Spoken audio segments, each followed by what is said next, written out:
And now, coming to the stage are our 12 finalists for Teacher of the Year. They're presented in alphabetical order by school district. And of course, in just moments, we'll find out who will be named the 2013 Oklahoma Teacher of the Year. First up, we have Cindy Bailey.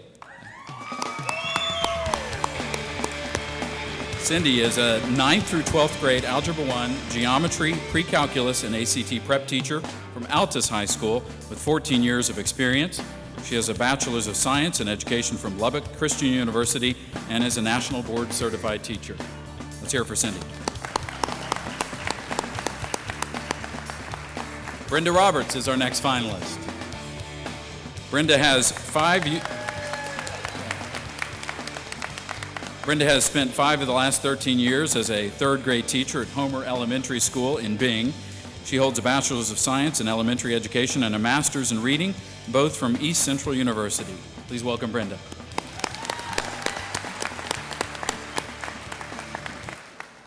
Carol Brinsfield, a Shakota public school teacher with 16 years of total experience.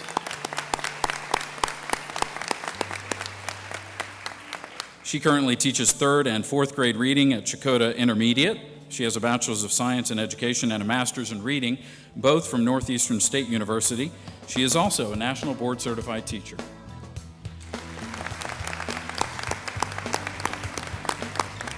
Kyle Cooper is up next.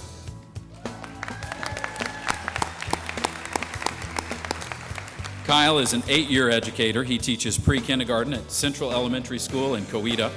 He holds a Bachelor's of Science in Early Childhood Education from Northeastern State University. Please welcome finalist Kyle Cooper.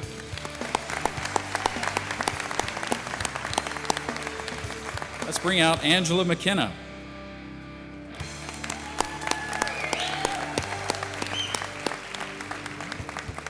Angela has taught 6th through 8th grade choral music, show choir, and jazz choir for 15 years at Sequoia Middle School in Edmond.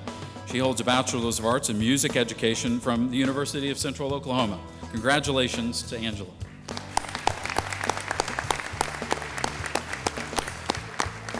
Elaine Hutchison, come on out.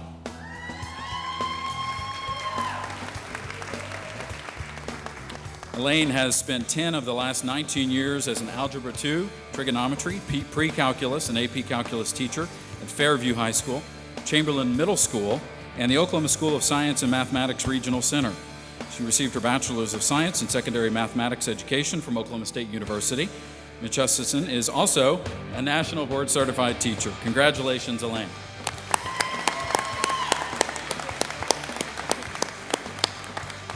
Andrea Brock.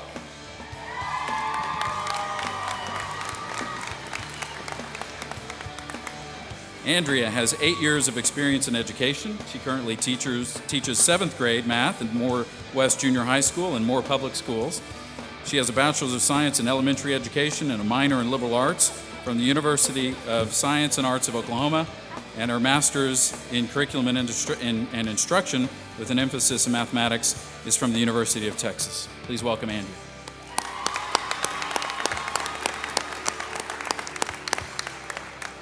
Lisa Lamont.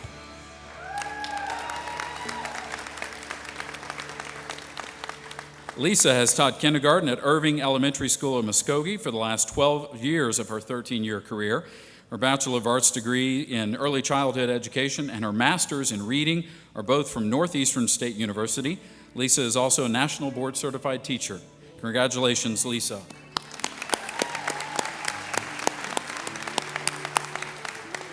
Daniel Buckmaster.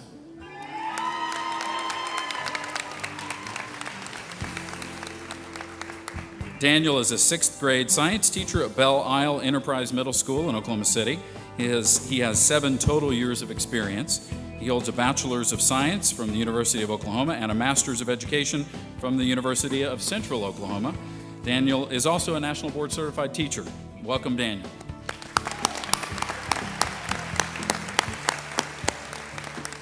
Tiffany Cooper.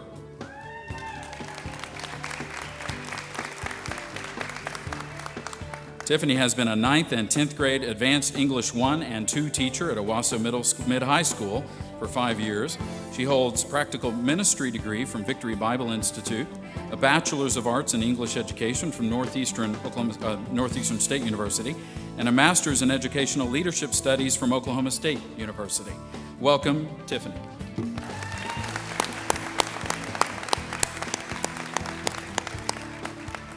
Lane Matheson.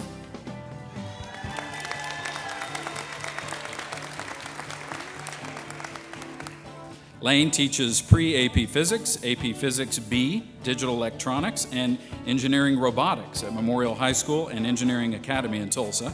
She holds a Bachelor's of Science degree in Engineering from Rice University and a Master's in Secondary Education from the University of Tulsa. Please welcome finalist Lane Matheson.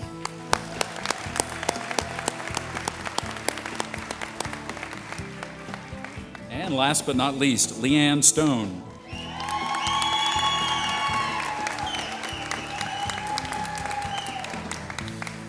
Leanne has taught kindergarten at Woodward Early Childhood Center in Woodward for 19 and a half years, with a total of 21 and a half years of teaching experience. Her Bachelor's of Science is in Elementary Education from the University of Oklahoma. Congratulations to finalist Leanne Stone.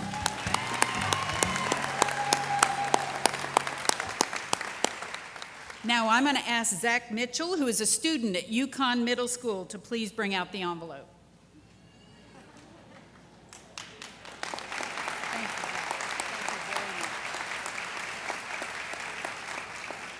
The 2013 Oklahoma Teacher of the Year is Elaine Hutchison.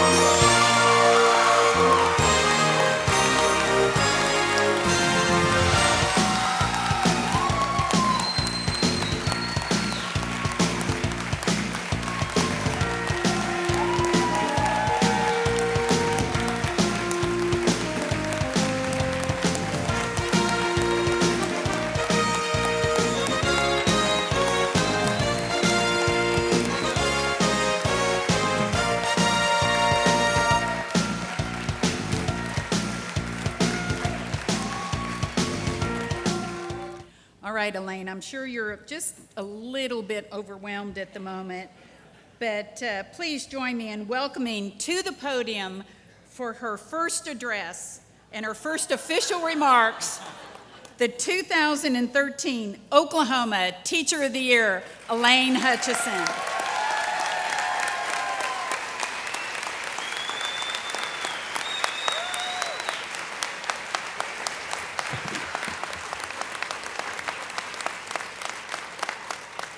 Dr. Breesy didn't invite me to the mic, but I do want to tell somebody before she gives her remarks is that I've judged a lot of things and a lot of different events, and actually judging people is somewhat part of our business. But sometimes you wonder if you're on the panel or whatever and you want to know if you got it right. I just need to tell you, you got it right today. So here's Elaine Hutchison.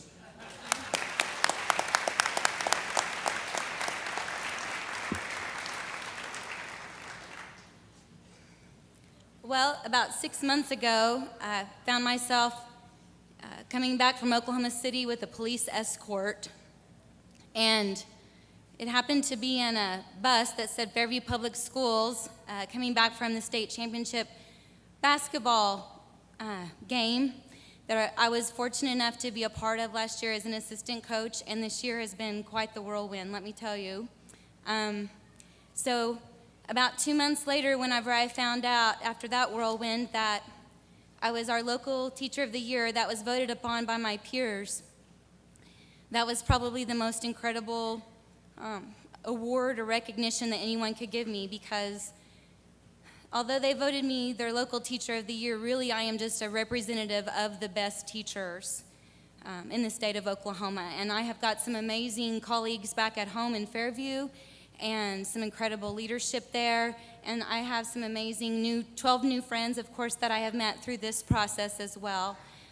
So it's been quite overwhelming and very rewarding at the same time. Whenever I was trying to think about my portfolio, and of course this is at the end of the school year whenever you're trying to write this, and I was really pretty exhausted because we had made multiple trips to things like the state capitol and chambers of commerce and that type of thing. And my son said, "Mama, you got to try. We get 2 on-floor seats to the Thunder game if you win."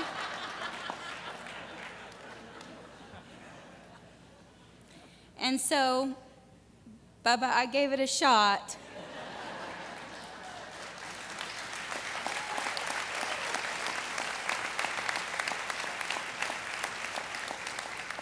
And they put Hutchison on the back of the jersey too, so you can wear that, all right? One of the things that I told everyone that I wanted to say as part of my platform was that I feel like education is just amazing. There's so many things about public education in the media are always given a negative slant. And the difference for me between public education and private education is that public education takes a student where they are at, and they give them dreams that they never even could create for themselves. And then they give them a path and a direction in which to go there. And for me, I believe that the way that public education can reach our students of the future is what I call HT to the 6th power. And I know that's kind of a geeky thing, but I am a geeky person. In fact, I'm married to another geek, so I guess this year, geek is chic. So my husband teaches science as well, so one of the things I would say is I have to give accolades to him for holding our family together most of the time, and to my family, all of my siblings and my mom and dad who are here today. I'm the 4th generation of teachers. My grandmother,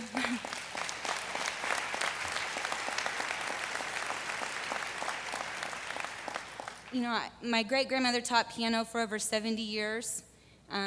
She passed away when she was 92, and she taught till she was 88. And so I tell people I had really big shoes to fill when it came to the teaching profession. The largest, perhaps, though, were my mother's, because I remember coming home late at night and still watching her grade papers until midnight or 1 o'clock in the morning. And I feel like from her it is who I developed my work ethic. She and my dad have given me such a strong foundation that has propelled me, into the things I've been able to achieve, and I just am eternally grateful to my family. And I am also very grateful to my school family, because they are an extension of my family. For example, my son's teacher, who is recovering from yet another surgery, she has been battling a particular cancer that she had last year, and she just has gotten out of the hospital, sent me a 6-pack of root beer and said, "We're rooting for you." And somehow she managed to get that to school, and I'm not sure how, but those are the kind of colleagues that I get to work with on a daily basis, and they have always given me the amazing support. But if I talk about HT the 6th power, the first thing is just a really strong but yet an intricate balance between high tech and high touch. And what I mean by that is, as a teacher, the most important thing we can do is establish a relationship with our students. They might ask us, every one of us up here has been asked the question, well, what do you teach? And hopefully all of us would say, I teach students.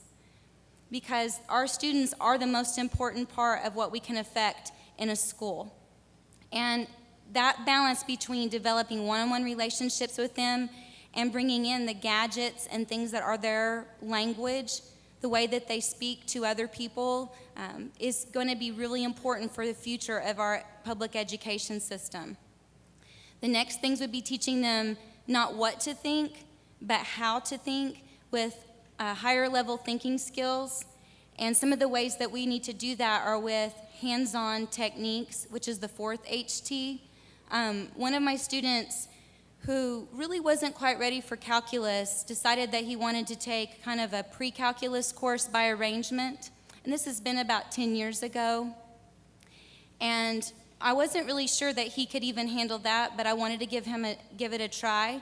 He needed to take it at the same time that I was teaching another course. So I basically set him over on the side and we worked together, but I gave him a project. And that project was to find the mathematics that he would use in a future career someday. And from that, he developed a trifold kind of set of boards that were what started his career in petroleum engineering. And I remember writing a letter because his grades were just very mediocre, and I remember writing a letter to OU on his behalf, explaining how he was a late bloomer. And 2 years ago at our Fairview High School graduation, he found me in a crowd and came up and said, "Mrs. Hutchison, I graduated with my degree in petroleum engineering today, and I just wanted to introduce you to my girlfriend." And he said, "This was my favorite math teacher." And so that project was something that was able to change his life, and it was just a very small part of what we can do as a teacher, is see things inside of a kid that maybe they didn't even know that they had. And then the fifth thing would be what I call habitual thankfulness, which one of my New Year's resolutions was to have more gratitude and less attitude, as we say. And so, I believe that we should be thankful. There are a lot of different sayings about gratitude, but probably my favorite is, if you woke up tomorrow with only the things that you had thanked the Lord for today, what would you have? And so that is, for the last year, how I've tried to think about and live my life, and I really feel like we need to model that, saying please and thank you back and forth so that our students are able to see that. We need to teach them how to write thank you notes, and obviously I'm going to have a few to do. So, and then the last HT, and the HT to the sixth would be, we need to become their heroes. We need to be heroic teachers. So if I am going to try to step up for a student that doesn't have an advocate, that means I need to know them on a level that is different than just a regular classroom teacher. If I want to be their hero, I have to go to bat for them in difficult situations. And last year I was lucky enough to have a student through the Oklahoma School of Science and Math Regional Center that I teach with that I'd also had at Fairview High School. And this particular student did not have a mom in his life. His mom passed away, his grandmother passed away at an early age, and he lived with a single dad. And he did not have much. In fact, his grades were just barely where he could get enough credits to graduate. But through the high school, the technology center, and the Oklahoma School of Science and Math, all of their energies together, he was able to get a full ride scholarship to Northwestern Oklahoma State University and pass both his AP Calculus and AP Physics exams and go to college with a massive amount of credit. And I attribute that to our community and just not letting students fall through the cracks. So if I needed to be an advocate for a student like that, that's something that I feel like as a teacher the best teachers do. So I feel like with HT to the sixth, moving forward, we will all be able to make our schools what we want them to be. And I cannot tell you how much I appreciate all the amazing support. People in this room, all the people on this stage, what an incredible group to be a part of. And I'm looking forward to the coming year. Thank you so much.